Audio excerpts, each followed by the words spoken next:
अस्सलाम वालेकुम। आमिर अहमद खेलों पे तजियो तबसरों के साथ हाजिर। आज पाकिस्तान एक दफ़ा फिर एक अपना जीता हुआ टेस्ट मैच हार गया और हज़्म मामूल शान मसूद ही थे उसमें मेजॉरिटी, जिनका मैं रिस्पॉन्सिबिलिटी लूँगा।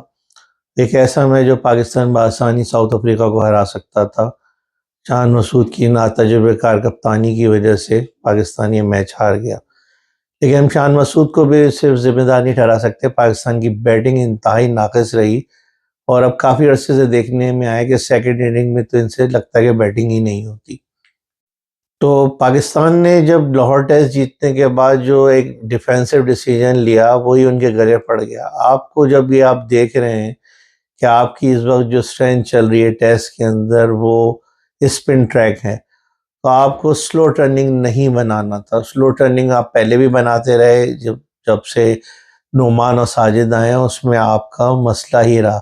आप इस डर से कि शायद महाराज आ रहा है उसकी वजह से, और जो सेकंड टेस्ट में वेस्ट इंडीज़ के हाथों आपको शिकस्त हुई, आपने डर के मारे स्लो ट्रैक बना दिया ताकि मैच ज़्यादा से ज़्यादा पाकिस्तान जीतने की पोजीशन में आए या ड्रॉ हो जाए और हमारे बैट्समैनों को चांस मिल जाए। अगर आप स्पिन ट्रैक बनाते तो एटलीस्ट नोमान, आसिफ और साजिद उनके बैट्समैनों को जल्दी आउट कर सकते थे, क्योंकि हमारे बैट्समैन तो अब इस काम के रहे नहीं अनफॉर्चुनेटली कि कोई मैच जिता सकें। तो एक बहुत बड़ी डिफेंसिव अप्रोच ये पड़ी कि पाकिस्तान इस मैच को शुरू ही से ड्रॉ करना चाहता था, इसलिए उसने वो उस तरह की पिच नहीं बनाई जैसे लाहौर में पिच थी। अगर लाहौर जैसी पिच होती तो मैच का नतीजा शायद मुख्तलिफ होता।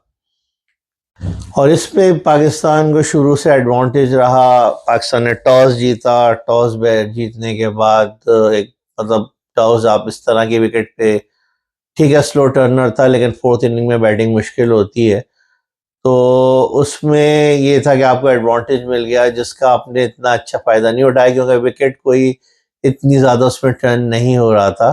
और अगर आप 450 रन बनाते तो आप बिल्कुल एक अपने आप को सिक्योर पोजीशन में ले आते। लेकिन पहली इनिंग में ही बैट्समैन ने अच्छी कारकर्दगी नहीं दिखाई और दूसरी इनिंग में तो आपने देख ही लिया।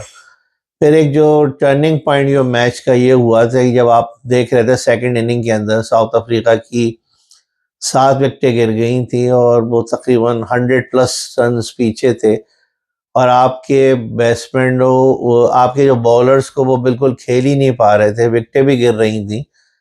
और 80 ओवर होते ही अचानक पता नहीं उनको क्या सूझी कि उन्होंने फौरन न्यू बॉल ले ली। होता ये है, जितने भी आप एक्सपीरियंस कप्तानों को देखें कि अगर उनके स्पिनर अच्छी बॉल कर रहे हो, मुखालिफ बैट्समैन फंस रहे हो, तो न्यू बॉल को डिले कर देते हैं। वो नई बॉल आपसे छीननी थोड़ी थी, आप 5-10 ओवर के बाद भी ले सकते थे, लेकिन उन्होंने 80 ओवर होते हुए फौरन बॉल ले ली, जबकि आपके पास एक ही फास्ट बॉलर था और वो सुबह में 5 ओवर का एक स्पेल डाल चुका था। इसका मतलब है वो बहुत ज़्यादा नई बॉल के साथ गेंद नहीं करना थी उसने। तो ये एक ऐसा डिसीजन हुआ जो पाकिस्तान को उल्टा पड़ गया। नई बॉल से रन भी तेज़ बनते हैं और आपके पास जो एक बॉलर था वो ऑलरेडी एग्जॉस्ट था, तो उसकी वजह से हमने बहुत ज़्यादा रन दे दिए। और इवन कि हम बजाय कि हम उनको लीड देते और वो डेफिसिट में होते, हम 71 रन की डेफिसिट के अंदर आ गए। मेरे हिसाब से ये एक ऐसा डिसीजन था जिससे पूरा मैच का पासा पलट गया। और उसके बाद सेकंड इनिंग में आपने जो देखा, तो उस पे तो मैं यही कह सकता हूँ कि ऊपर के जो 3 बैट्समैन हैं, इमाम और शान और अब्दुल्ला शफीक, मेरे ख्याल में अब इनको डिसाइड कर लेना चाहिए कि अब उनका टेस्ट मैच में क्या कैरियर होगा, क्योंकि मुस्तकिल वो देखने में यही आ रहा है कि एक इनिंग खेलते हैं और 7-8 इनिंगें बहुत ख़राब खेलते हैं। तो मेरे हिसाब से तो कुछ नया हमें एटलीस्ट जो डोमेस्टिक के परफॉर्म है उनको चांस देना चाहिए। और इन 3 की जो, क्योंकि 3 टॉप ऑर्डर हैं और यही अक्सर फेल हो जाते हैं सेकंड इनिंग के अंदर, तो इनका सफाया मेरे हिसाब से ज़रूरी है। बाकी अनफॉर्चुनेटली बाबर आजम से जो एक्सपेक्टेशन थी रिजवान और बाबर से, वो पूरी ना कर सके। नीचे सलमान भी कोई बहुत ज़्यादा मुतासिर कारकर्दगी नहीं दिखा सके।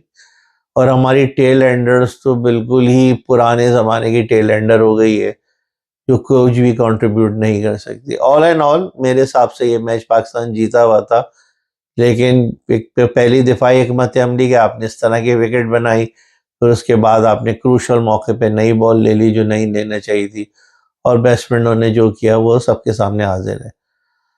तो अब आपका इस बारे में क्या ख्याल है, कमेंट सेक्शन में ज़रूर लिखिएगा। और अब तक के लिए इतना, बाकी अल्लाह हाफ़िज़।